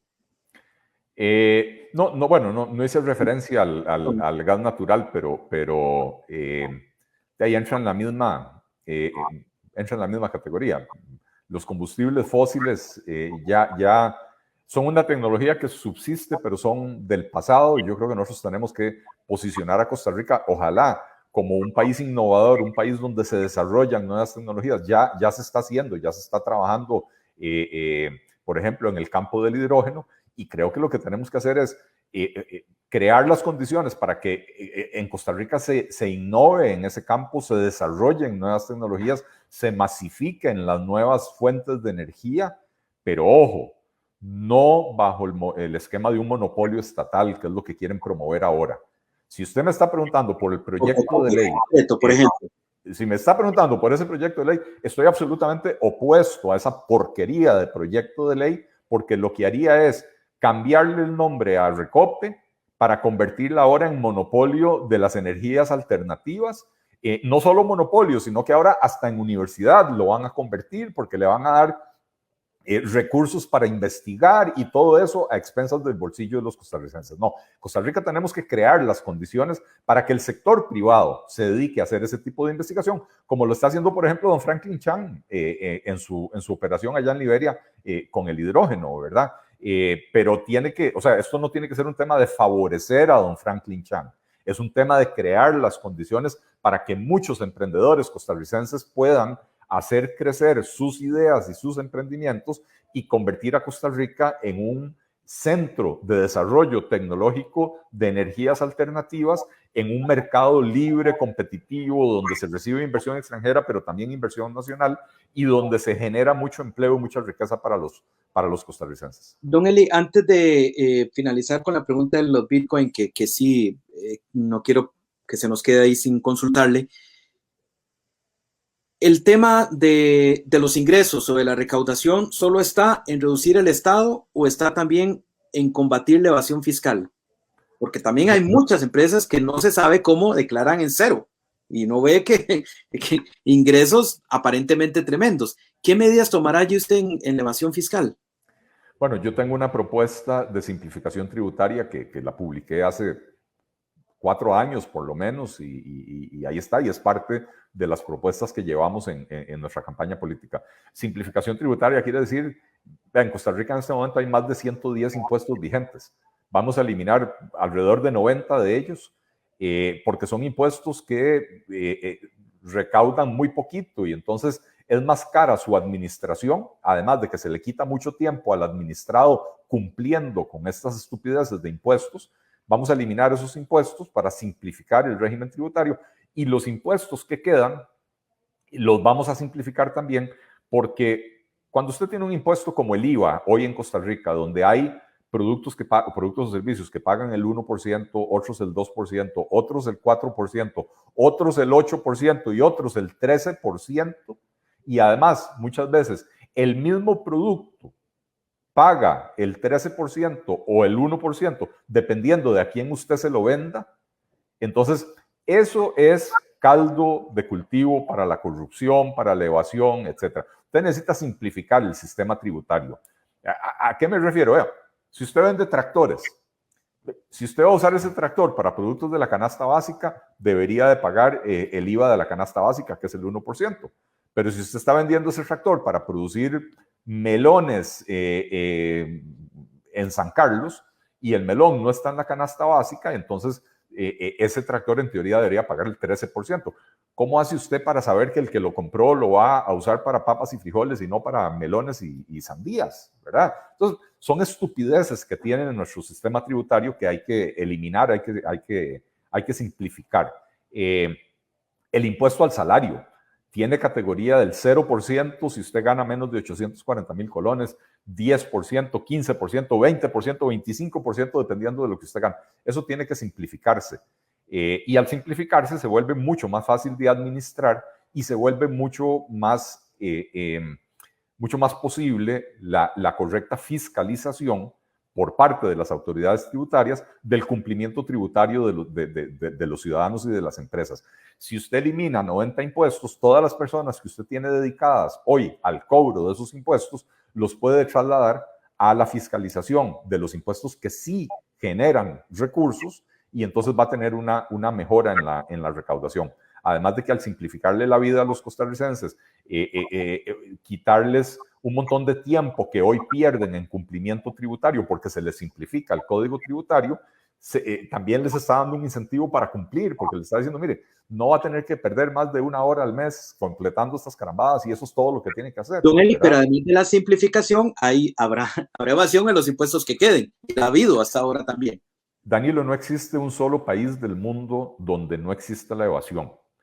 Pretender que la evasión se puede llevar a cero es absolutamente irracional. Los países prohíben el asesinato y sin embargo hay asesinatos. Por eso, Eli, no quisiera pensar que me rehuye el hecho de que aquí hay evasión y que ahí... No, señor, le estoy diciendo que es que hay que entender cuáles son las causas de la evasión. Y elusión, por supuesto. Y una de las causas es que usted tiene un sistema tributario tan complejo que, primero, para el obligado tributario es muy difícil de cumplir, aún queriendo. Y segundo, para la administración tributaria es virtualmente imposible determinar si una actividad es evasión o es una actividad legal de disminución de la carga tributaria. Y entonces, como le digo, si usted vendió el tractor y le metió un 1% en esa factura, ¿cómo sabe usted como vendedor de tractores que su cliente realmente lo va a utilizar para papas y frijoles? Si ese tractor lo montan en una carretera y se lo llevan a otro lugar y lo ponen a producir sandías y melones, o lo ponen a jalar personal en otra finca o lo que sea, ¿verdad? Entonces, la evasión tiene varias causas. Una de ellas es la brutalidad de la carga tributaria de Costa Rica. Tenemos uno de los países con las cargas tributarias más altas del mundo, sobre todo el mundo desarrollado, ¿verdad? Entonces, eso hay que disminuirlo para que la gente pueda cumplir de buena fe con los impuestos. Después, tenemos un país con un sistema tributario tan irracionalmente complejo que tanto para el obligado tributario como para la administración tributaria es imposible verificar el cumplimiento. Y entonces tiene que simplificarlo para mejorar las condiciones para que haya menos evasión.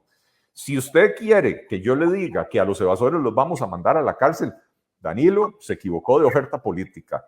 Es lo mismo que decir que a los asesinos los vamos a mandar a la cárcel. La gente lo va a seguir haciendo mientras usted no tenga como Estado las herramientas para verificar el cumplimiento tributario, y usted nunca va a tener esas herramientas si no simplifica radicalmente el sistema tributario del país. Claro, pero es que he notado las causas que usted me da la evasión y ninguna dice que hay gente que no quiere pagar. Que empresas que tienen, hablábamos de un monopolio al principio, o sea, ahí yo estaba esperando... No, perdón. Hablamos de la Dos Pinos no evade. La Dos Pinos tiene una... No, porque, a ver, yo tampoco quiero que la gente piense que yo ando diciendo cosas que no son. Claro. La Dos Pinos tiene una exoneración porque el costarricense decidió otorgarle a las cooperativas la condición de no pagar impuesto de la renta. Esa es una exoneración.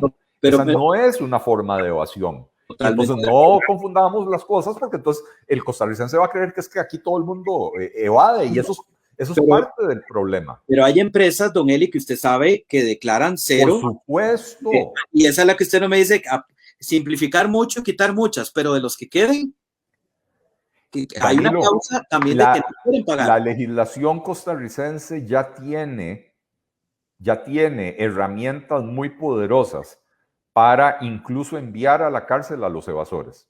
Lo que pasa es que hoy tiene un sistema tan complejo que es prácticamente imposible demostrar judicialmente, más allá de cualquier duda razonable, que hubo una evasión que amerita enviar a la cárcel a los responsables. Entonces, usted tiene la ley, pero no tiene cómo demostrarlo, y entonces esa ley es un saludo a la bandera. Esa es responsabilidad del Poder Judicial, de no tener y promoverla. Bueno, pero desde la parte administrativa, Ministerio de Hacienda, tributación, todo esto que sí son parte del Ejecutivo. Danilo, en los últimos años se han hecho reformas muy significativas en Costa Rica que le dan a la administración tributaria las herramientas que necesita para poder reducir esa evasión, y de hecho se ha reducido.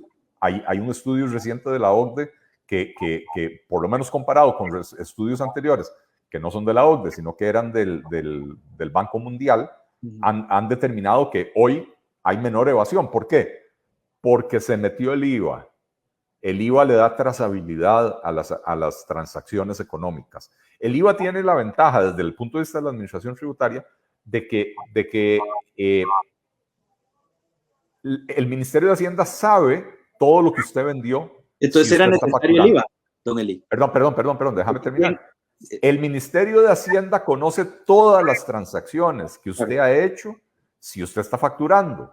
Y entonces usted paga el IVA, pero el Ministerio de Hacienda sabe cuánto vendió usted. Y entonces ya usted no puede esconderle al Ministerio de Hacienda cuáles fueron sus ingresos del año. Y entonces le da al Ministerio de Hacienda una herramienta poderosísima, ya no para el IVA, le da una herramienta poderosísima para el impuesto de la renta. Y si a eso le agregamos la factura electrónica, Danilo, este país ha hecho lo correcto para disminuir la evasión, la evasión tributaria, pero no ha completado la tarea al mantener un esquema tributario excesivamente complejo que imposibilita el cumplimiento tributario y además imposibilita a la propia administración tributaria determinar cuándo de verdad hay evasión. Es que no todo lo que a uno se le ocurre que es evasión es evasión. Y el mejor ejemplo es esto. Me estabas queriendo meter a la Dos Pinos en ese saco. No. Estábamos diciendo al principio que estaba claramente que la normativa hoy en el caso de las cooperativas, pues ha sufrido cuestionamientos a favor y en contra de si se debe cambiar o no. Pero me refiero que hay empresas, y ha habido publicaciones, divulgaciones, que señalan de empresas que del todo no quieren pagar, que del todo declaran en cero utilidades y las ventas no las ve. Hablando de empresas, inclusive, Danilo, la Dos Pinos no es una empresa, es una cooperativa, en dado caso. Es una empresa organizada como cooperativa. Como figura jurídica cooperativa. Es una empresa organizada como cooperativa. No le quitemos el nombre a las cosas. La Dos Pinos es una empresa organizada como cooperativa, y la Coca-Cola es una empresa organizada como sociedad anónima. sea, aquí hasta hace un tiempo la Contraloría hablaba de una evasión del 8%, que de acuerdo a ningún país puede llegar a cero. Nunca ha habido una evasión del 8%, Danilo. Nunca ha habido una evasión del 8%. El 8% era, bueno, para empezar, ese estudio que hizo el propio Ministerio de Hacienda fue tan cuestionado que el ministro en aquel momento, don Edgar Ayala, les dijo: dejemos esto como referencia interna del ministerio, no lo publiquemos porque la metodología que se utilizó no está validada para determinar el incumplimiento tributario. Pero de lo que hablaba ese estudio, Danilo, de ese 8% era de ni siquiera de incumplimiento tributario, era ahora se me olvida la palabra, el término exacto, pero ahí estaba la suma de lo que se estimó de evasión, de lo que se estimó de elusión, que son dos cosas muy distintas, y lo que se estimó de gasto tributario. Y el gasto tributario es otro término técnico y que los economistas entendemos, pero que la ciudadanía no tiene por qué estar entendiendo estas carabadas. Gasto tributario son todos aquellos ingresos que el gobierno deja de percibir porque hay exenciones y exoneraciones, por ejemplo, ahí sí, la de la Dos Pinos, ¿verdad? Hasta la de las zonas francas, ¿sí? Porque uno podría decir, si estas empresas pagaran el mismo impuesto de la renta que todas las demás empresas, la recaudación sería otra. También, pero la mitad de esas empresas o 3/4 partes de esas empresas no estarían aquí en el país, ¿verdad? Entonces, ese 8% que la izquierda, y le voy a poner nombres y apellidos, porque Sofía Guillén y José María Villalta y Luis Paulino Vargas y toda esa banda de irresponsables izquierdistas, comunistas de este país, solapados, empezaron a publicitar que había un 8% de evasión. El estudio en el que se basaron nunca dijo que había un 8% de evasión.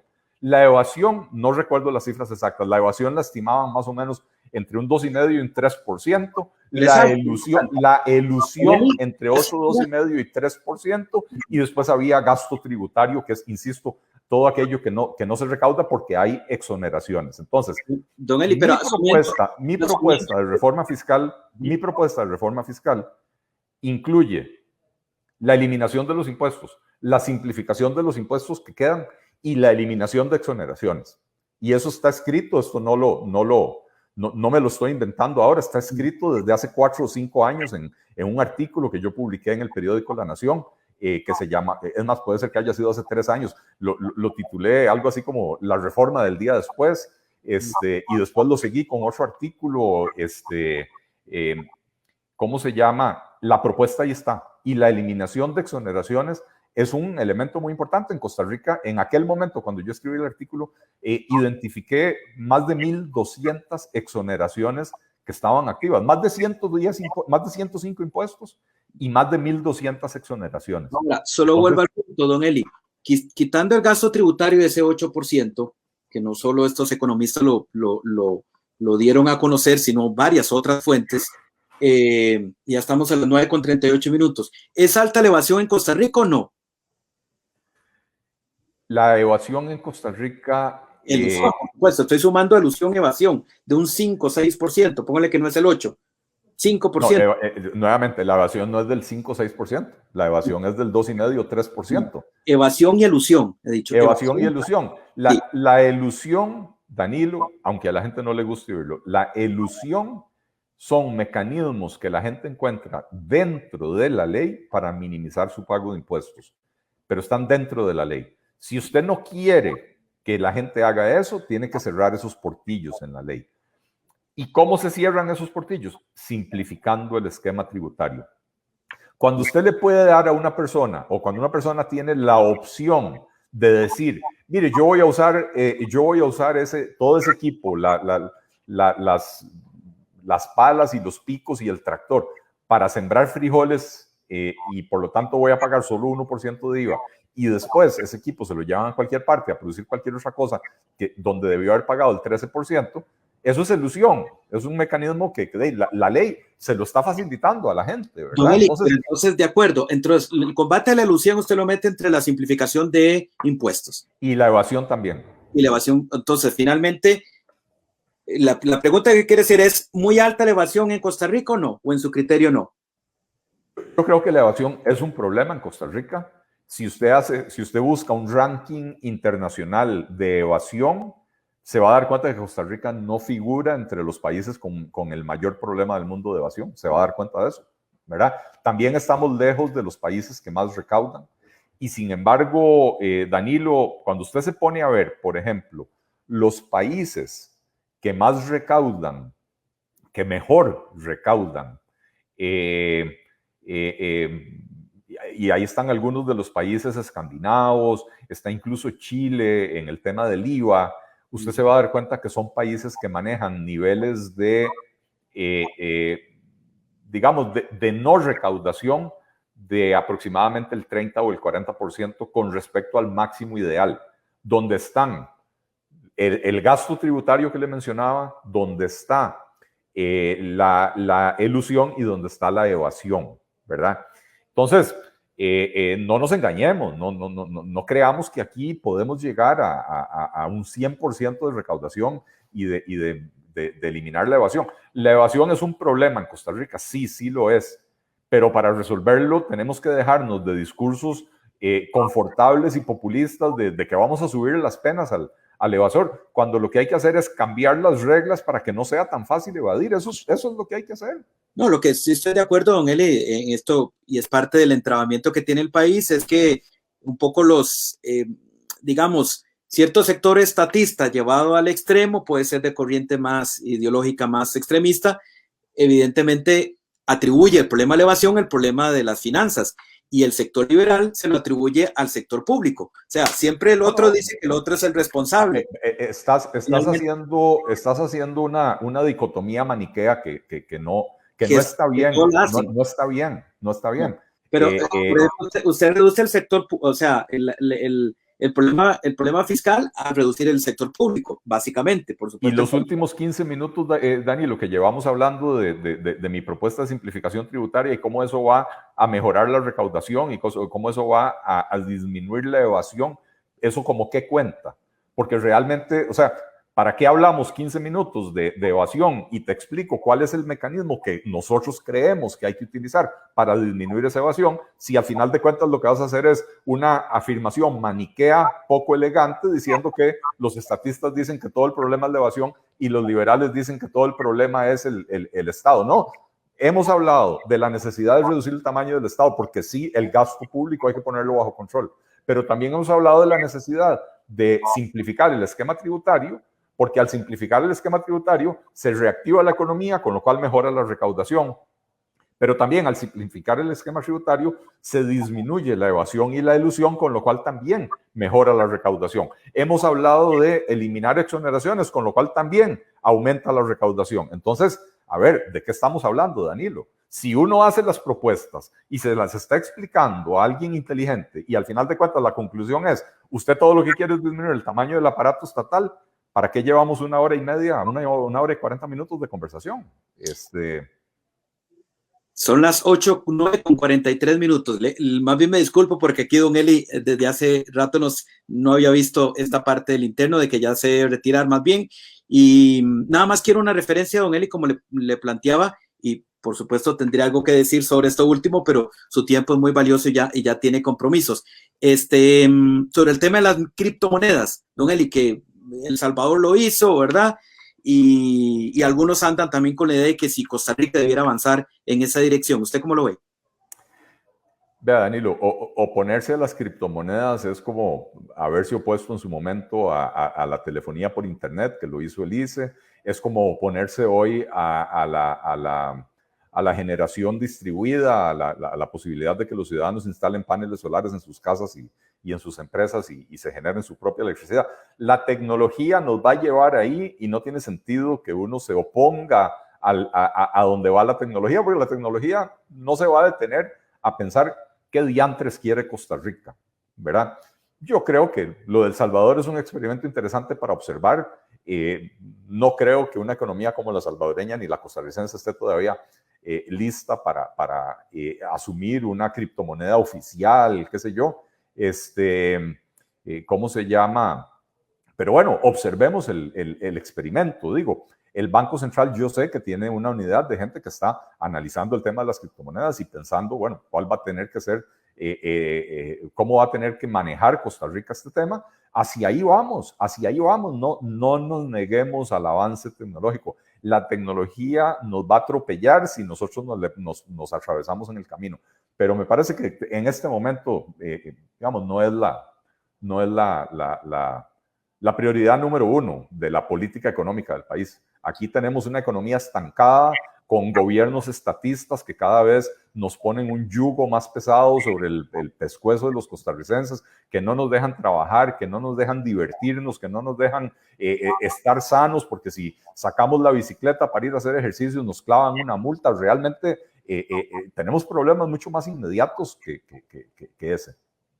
Magnífico. Don Eli, yo le quiero agradecer muchísimo que haya estado esta mañana. De verdad, reitero la disculpa del tiempo. No. y a su última observación de los últimos 15 minutos, de verdad, si hubiera tiempo, comentaría algo, pero no hay tiempo porque usted se debe retirar a sus compromisos. Agradecemos muchísimo, ¿verdad, Don Eli? La conversación estaba muy amena, a mí también se me fue el tiempo, pero sí tengo a una gente en el cuarto de la par esperándome hace media hora, entonces... Claro, cuando uno se involucra en estas discusiones, yo más bien quisiera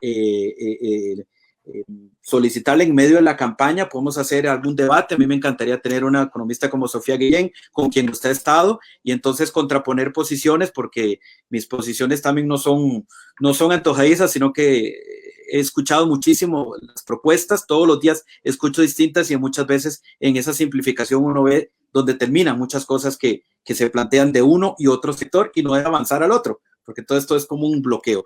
Pero le quiero agradecer, don Eli, que ha estado esta mañana con nosotros en el Desafío Político, y nos reencontraremos pronto en la campaña política. Muchas gracias, Danilo, un placer, de verdad. Muy bien, señores, muchísimas gracias. Son las 9:47. Don Eli Feinsaig, líder del Partido Liberal Progresista, lo dejamos para que se pueda retirar a su reunión. Gracias, don Eli, esta mañana. Y decirles que para mañana, viernes, cambiamos de tema, y el desafío también es ciudadano. A propósito de todo este tema de estar informado, para mañana, aquí nos dice don Pablo Castillo también un comentario: ojalá las discusiones siempre se enfoquen en ideas, barbas en remojo para los periodistas y para las audiencias. Por supuesto que sí, don Pablo, gracias a Dios, y vamos a tener debates para que cada quien no solo diga su verdad, cuando no haya nadie que se le oponga a lo que está diciendo también. Y en eso sabemos que don Eli va a participar, porque también nos encanta lo confrontativo que también es en estos temas. Decíamos que para mañana viernes está el tema también del desafío para los ciudadanos.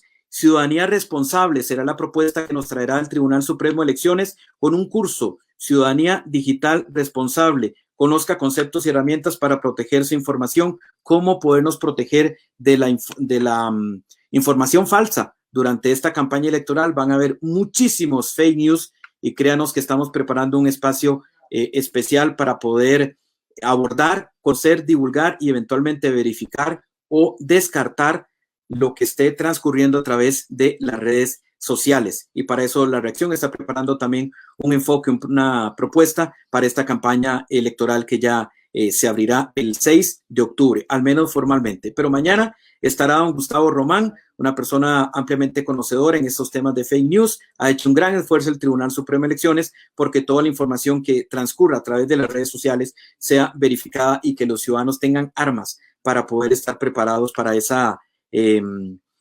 ese torrente de información y falsa información que va a circular en las redes sociales. Que pasen feliz jueves. Gracias por su sintonía. Gracias de nuevo a don Eli Feinsaig, que estuvo esta mañana con nosotros en el Desafío Político aquí en La Reacción. Feliz día.